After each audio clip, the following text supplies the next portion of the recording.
Body पे ऐसी खारिश जो सारा साल आपको तंग कर रही है, बजाय कि वो खत्म होने के, वो खत्म ही नहीं हो रही।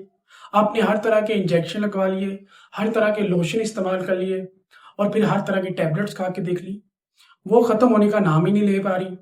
जबकि वो तो बढ़ती जा रही है। पहले घर में एक अफराद को थी, अब दूसरे को लग गई है, दूसरे से तीसरे को लग गई है। ऐसा क्यों? असल में ये वजह है स्केबीज की। स्केबीज आप जाने, एक छोटा सा कीड़ा है जो स्किन पे आकर बैठ जाता है।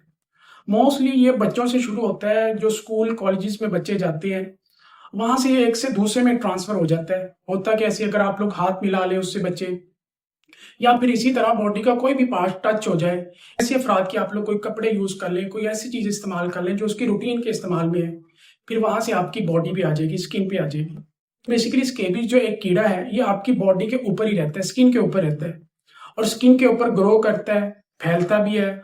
और जब ये चलता है तब आपको ये खारिश होती है, और खारिश भी इतनी तेज जैसे बॉडी पे जख्म आ जाए, इस तरह की खारिश होती है और ये खत्म भी नहीं हो रही। असल में इसकी वजह क्या है? आप लोग चाहते हैं ये स्केबीज, ये खारिश जड़ से खत्म हो जाए, तो इसके लिए मेरी पूरी वीडियो देखिएगा। असल में वजह ये है, जो स्केबीज है, ये जो कीड़ा है, ये बॉडी पे तब मरेगा जब इसको टेम्परेचर मिलेगा। मतलब कि ऐसे में जो आपकी बॉडी पे कीड़ा है, ये कीड़ा आपके कपड़ों पे आ जाएगा जो आप लोग इस्तेमाल करते हैं। आप लोग सोते हैं चारपाई के ऊपर, बेड के ऊपर, वहां पे कीड़े फैल जाते हैं। अगर वहां पे कोई और शख्स चला जाए तो उसके कपड़ों पे बैठ जाएंगे, स्किन पे आ जाएंगे।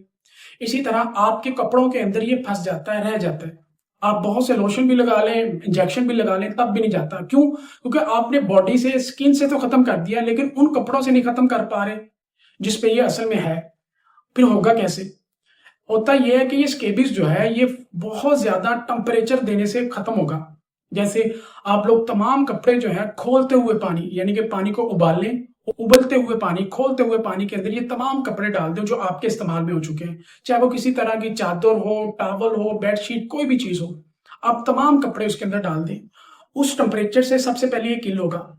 फिर उसके बाद आप लोग इस पर गर्म इस्त्री करें, जैसे ये खुश्क हो जाए कपड़े, उसके बाद ये प्रोसेस आप बार बार करेंगे। आप लोग 4 कपड़ों का इंतखाब करेंगे जिनमें आपके पास 2 चादरें होंगी, यानी कि अगर आप लोग सो रहे हैं तो सोने से पहले वो चादर बिछा लेंगे, और इसी तरह आप 2 से 3 जोड़ी कपड़ों की रखेंगे। होगा क्या? यानी कि हर बार आप लोग वो कपड़े पहनेंगे जो इस प्रोसेस से गुजरे हों, यानी खोलते हुए पानी और दूसरा इस्त्री। फिर इसी तरह आप जब कोई चीज अप्लाई करेंगे, जैसे बहुत से मार्केट के अंदर लोशन आते हैं स्केबीज के नाम से, स्केबियोन है, स्केबीज है, बहुत से लोशन है, और इसी तरह टैबलेट्स हैं, आइवरमाइट्स, ये तमाम चीजें तब अफेक्टेड करेंगी जब आप लोग के कपड़ों से भी ये स्केबीज जाएगा। फिर आप लोग क्या करेंगे? आप लोग जो लोशन लेकर आ रहे हैं, ये लोशन पूरी बॉडी पे लगाएंगे 15 से 20 मिनट के लिए, और लगाने के बाद आप शावर लेंगे, नहाएंगे, और नहाकर आप कपड़े कौन से पहनेंगे? जो उस प्रोसेस से गुजरे हों। फिर इसी तरह आप शाम को वो लोशन लगाएंगे, लगाने के बाद फिर आप लोग शावर लेंगे, शावर लेने के बाद फिर वही कपड़े पहनेंगे। ये अगर आप लोग 10 दिन काम करेंगे, यानी कि कपड़ों वाला काम अगर 10 दिन करेंगे, साथ में आप लोग लोशन भी लगाएंगे, फिर देखिएगा ये बीमारी जो है, ये स्केबीज जो है, जड़ से खत्म हो जाएगी। स्किन के ऊपर वाली जो स्केबीज है, ये कभी भी अंदर खाने वाली चीजों से खत्म नहीं होगी, ये बाहर वाले मामला से खत्म होगी। अगर आपको मेरी बात समझ ना आए तो वीडियो को एक बार दोबारा देखिएगा, और अगर कोई बात फिर भी समझना चाहती हो, कोई बात पूछना चाहती हो, कोई लोशन का नाम, इसके बारे में मजीद पूछना चाहती हो, तो फिर आप मुझे टेक्स्ट भी कर सकती हैं, मुझे कमेंट्स भी कर सकती हैं। किसी मेरी सीख थी अकॉर्डिंग टू स्केबीज। अगर आप लोगों को अच्छी लगी हो तो दुआ में याद रखिएगा। अस्सलाम वालेकुम।